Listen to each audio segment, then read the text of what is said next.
Yes, hi, peace, and welcome to Disbelief Has Nothing on Belief. So, we are looking here at three pictures of three sadly famous guys. In the middle, we have Joseph Stalin. On this side here, we have Adolf Hitler. And right here, we have Mao Zedong. And what do these three guys have in common? Most of us who engage in debates on the internet might have noticed that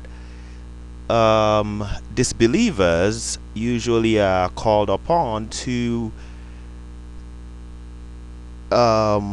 provide a justification for their attack against people of the religions for violent, so-called violent activities, when they have these three guys to their credit, and these three guys alone.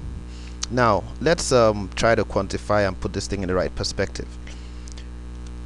The Earth's population, 96% are believers, while let's say about 5% are disbelievers. Disbelievers are the people who reclassify themselves into groups. Sometimes I really don't care about these groups, the characteristics of each, because it's just too much work trying to find out what these groups are. But sometimes they call themselves atheists, and sometimes they call themselves agnostics, and all the rest of it. But to me, it's all disbelievers. So the believers are about 96% of the Earth's population, and disbelievers about 4 or 5%. I'm not sure with the exact specifics, but the point being, out of the few disbelievers, we have these three guys who have been responsible for the worst genocides in the history of humanity. The worst genocides are attributable to these three disbelievers. You have Mao Zedong standing here at up to 78 million people. You have Joseph Stalin, 23 million, and you have Adolf Hitler, at least 12 million people. These three alone have killed at least 10 times what everybody who has killed under the banner of religion, because people who kill under, lots of times people use religion to fulfill their private agenda. But the totality that have been killed under the banner of religion is not up to 10 times, 1/10 I mean, of the amount that have been killed by these three people. Now whenever we bring this discussion up, they make reference to the disbelievers. Always, they do not deny Mao Zedong, who stands at 78 million, or Joseph Stalin, but they jump on Adolf Hitler and try to say, oh, he is not an atheist. First off, Adolf Hitler's 12 million can even be taken off the list, and we still have a combination of 100 million, which is still, a good couple times more than religions have ever killed from self-proclaimed disbelievers. Secondly, Adolf Hitler, we probably have seen his comments on both sides of the fence, where he, criticizes religion, and sometimes he, claims to belong. It's simply logical that he was using religion to get what he wants, being a disbeliever.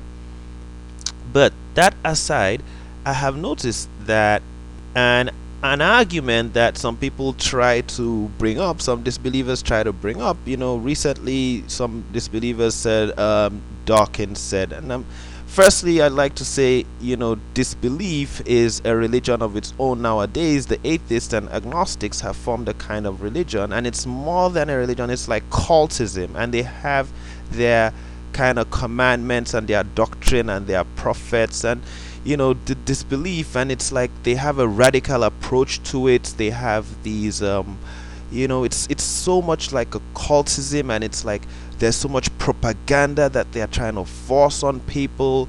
It's becoming a very menacing religion, because it's almost has the principles and everything of a religion on its own. So I call it the belief in disbelief. But that aside, they bring up this point that religion kills for what's it called, that when people under the banner, because it's the banner, we had Judge Bush saying, I don't take the Bible literally. I don't think it should be taken literally. The minute we people of the religion hear this, we know that he is not a person of the religion, because people of the religion take their scripture literally.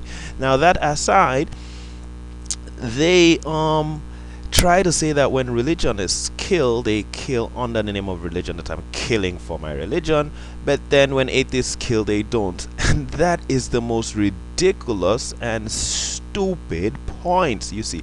Because it's just like saying, you have some scientists, and one scientist and a guy who is not a scientist, and the scientist says, he knows what he's doing and he contributes to global warming, and the other guy says, I reject science, and he's burning the bushes because he's a rejecter of science. He burns the bushes and contributes to global warming, and you say his ignorance of and his rejection of science is a justification, does not mean what he did is attributable to that very rejection. The very rejection of religion turns these people into rejectors of religion, and that is why they do not have regard for human life, and that is why they kill. Ignorance can never be an excuse. Stalin, Mao, and Adolf Hitler are given some kind of these people try to defend them based on their ignorance of religion, and they try to claim that that ignorance of religion is not the reason and justification for their horrendous acts. Now, when we look at the amount, the amount of horrendous acts produced by such just people who happen to belong to the tiniest population in humanity, it is a tiny population compared to people of the religion. It is rather scary, because if the population of atheists was a little bit more, and we had more atheists in power and more disbelievers in power, Lord knows, the Lord help this planet.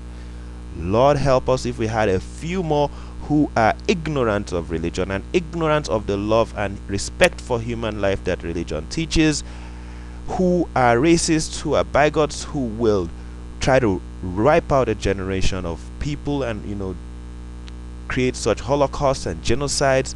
People of the religion can never be anti-Semitic, because it's not possible to be anti-Semitic if you are of a religion, because you are taught in all religions, Judaism, Christianity, or Islam, or other main religions, to respect a human being and respect human life. I don't know whether the atheist cults have some similar teachings nowadays, and I'd like to see this, but morality comes from religion, and the lack of morality, we can see what lack of morality causes in these three great examples. Now, I leave it up to you to, weigh the facts in your mind and draw up your conclusion and decide where the safe place is, where it's safest to put your feet.